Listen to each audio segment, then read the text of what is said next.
इन्होंने पहले कमर कसी, फिर उठे और फिर चले और अंत में इष्ट देवन सिरुनाई, इष्ट देवताओं को प्रणाम किया। तो जो काम पहले करना चाहिए वो सबसे बाद में किया। इष्ट देवताओं को पहले प्रणाम करना चाहिए, पर एक संत का भाव है कि इन्होंने इष्ट देवताओं को प्रणाम किया ही नहीं। तो हमने उनसे पूछा, लिखा तो है चले इष्ट देवन सिरुनाई, तो वो संत कहने लगे कि इसका दूसरा अर्थ है। तो हमने पूछा क्या?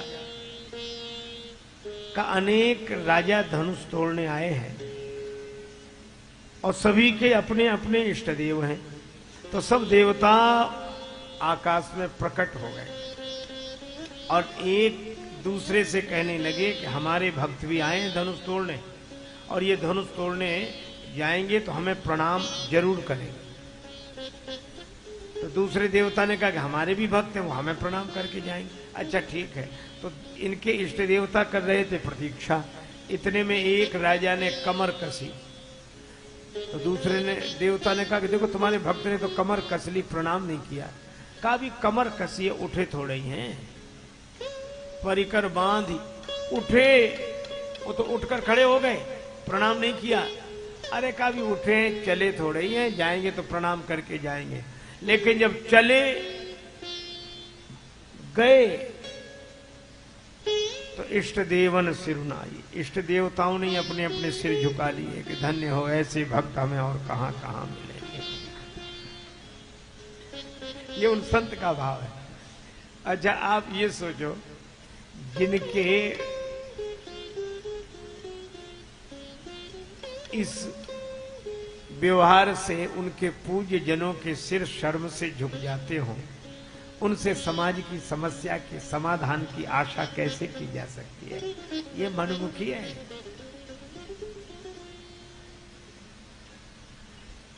अच्छा लेकिन चलो यह भी सोचें कि इन्होंने इष्ट देवों को प्रणाम नहीं ही किया, मान लो, पर इष्ट देवों को तो इनकी सहायता करनी चाहिए। ऐसा तो नहीं है कि एक दिन प्रणाम नहीं किया तो उस कारण वे कृपा ही करना छोड़ दें। इष्ट देवों के साथ भी कठिनाई है। आप कल्पना करो कि अनेक राजा यहाँ एकत्रित हुए हैं, उनमें से 100 राजा ऐसे हैं जो श्री गणेश जी के भक्त हैं। अब एक राजा जा रहा धनुष तोड़ने, तो वह दूसरे राजा से कह रहा है, एक राजा धनुष तोड़ने जा रहा है तो वह गणेश जी से प्रार्थना करता है, हे गणेश जी महाराज हमसे धनुष तोड़वा देना, हमसे धनुष तोड़वा देना। तो सभा में जो 99 राजा और बैठे हैं गणेश जी के भक्त, वे कह रहे हैं, हे गणेश जी महाराज इससे धनुष मत तोड़वाना, नहीं हम क्या तोड़ेंगे। अब गणेश जी के साथ बड़ी समस्या यह है कि वे एक की सुने कि 99 की। और मजे की बात यह है कि जिससे धनुष नहीं टूटता था वो भी 99 में शामिल हो जाता था। वो कहता था, गणेश जी महाराज हमसे धनुष नहीं तोड़वाया सो कोई बात नहीं, लेकिन अब इससे मत तोड़वाना, नहीं हमारी बड़ी हंसी होगी। तो 99 तो वे पूरे के पूरे बने रहते थे। परिणाम यह कि किसी से धनुष हिला तक नहीं। अच्छा अब इन लोगों ने सोचा कि धनुष एक से तो हिल नहीं रहा, किसी एक से नहीं हिल रहा, तो एक काम करें, क्या इकट्ठे हो जाएं।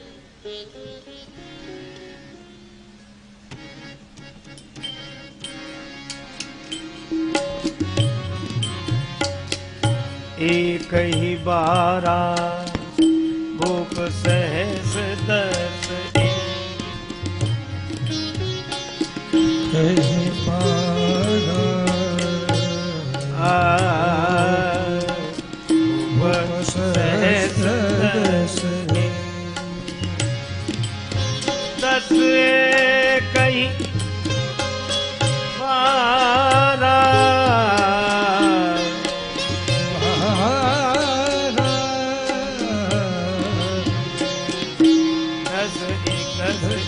दस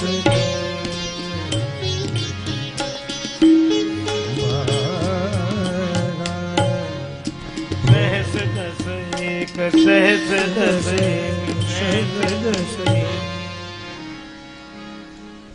लगे उठावन टरई न टारा। कितने राजा इकट्ठे हुए? 10,000। अच्छा, पहली बात तो यह है कि ये इकट्ठे हुए कि एक हुए। एक होना अलग बात है, इकट्ठे होना अलग बात है। एक होना महानता है, इकट्ठे होना मजबूरी है। अब किसी एक से धनुष नहीं टूट रहा था तो इकट्ठे हो गए, पर हम कभी इकट्ठे होने वालों को एक न समझ लें। बहुत लोग इकट्ठे होकर भी एक नहीं होते। जहां एक होते हैं वहां भक्ति भाव होता है। जहां इकट्ठे होते हैं वहां भीड़ होती है, और भीड़ के आगे एक ही शब्द है, भाड़। भीड़ भाड़ लोग बोलते हैं। देखो, जब हृदय मिलते हैं तब हम एक होते हैं, और जब हाथ मिलते हैं तब हम इकट्ठे होते हैं। हाथ के साथ सबसे बड़ी समस्या ये, कब कौन हाथ मिला ले, कब कौन हाथ खींच ले। तो उन्होंने हाथ खींच लिया। क्यों खींच लिया? हाथ बनाने के लिए ही हाथ मिलाया था। हाथ बन गया तो हाथ खींच लिया। हमारे यहां हृदय का मिलन, हृदय से। लेकिन चलो, हाथ से ही सही, मिलते तो हैं। हाथ ही मिले तो भी ठीक। अब हाथ मिलने भी बंद हो गए। अब आजकल हाथ मिलते नहीं, आजकल हाथ हिलते हैं। साफ साफ कहते हैं हम तुम्हारे नहीं, तो सामने वाले भी कहते कि हम तुम्हारे नहीं। हम इतने इकट्ठे हो गए कि एक हो नहीं पा रहे हैं। इसीलिए इन कथाओं की आवश्यकता है कि हम कथा में इकट्ठे होकर जाएं पर एक होकर लौटें। इसके लिए राम कथा है, इसके लिए श्री कृष्ण कथा है।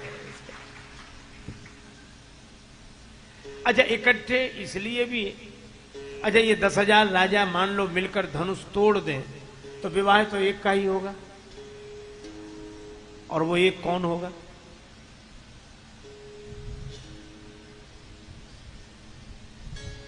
है? वो एक कौन होगा? तो ये राजा लोग बोले हमने फैसला कर लिया है। क्या फैसला किया? कहा हमने यह फैसला किया है कि पहले तो मिलकर धनुष तोड़ लो, फिर जो जीते फिर बाद में लड़ेंगे, और जो जीतेगा उसी के गले में जयमाल गिरेगी। जो जीतेगा, जो तो जिन्होंने पहले ही ये फैसला कर लिया है कि बाद में तो लड़ना ही है, तो वो एक कहां है? इकट्ठे हैं। और इसीलिए श्री तुलसीदास जी ने व्यंग किया, भूप सहस 10 एक ही 12। 10,000 राजा इकट्ठे हुए, और 10,000 में व्यंग यह है कि अगर अंकों की दृष्टि से लिखा जाए तो इसमें अंक है सिर्फ एक, बाकी है 4 शून्य।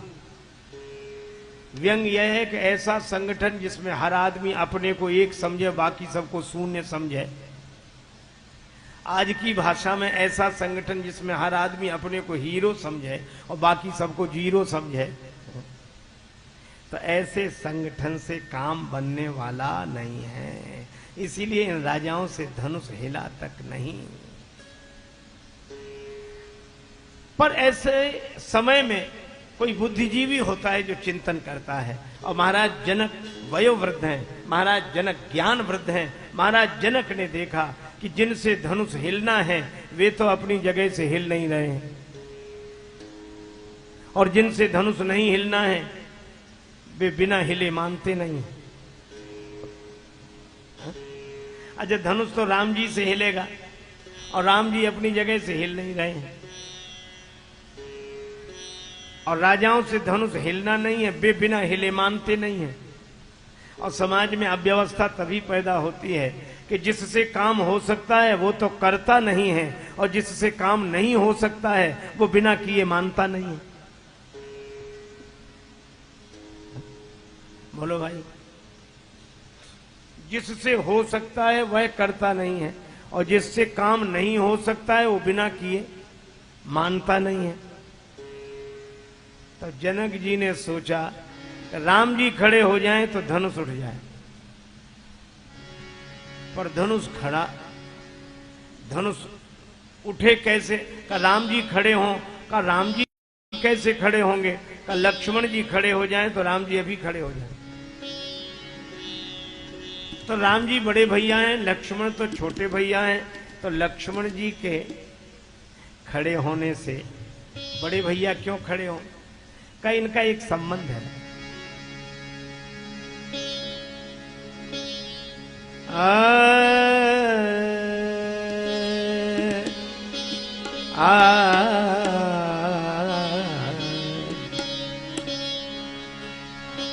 रघुपति की रट बेमन पताका, रघुपति की रट बेमन पताका, रघुपति की रट बेमन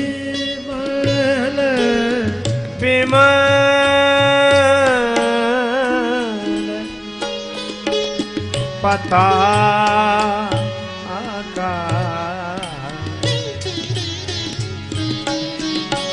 दंड समान भयऊ,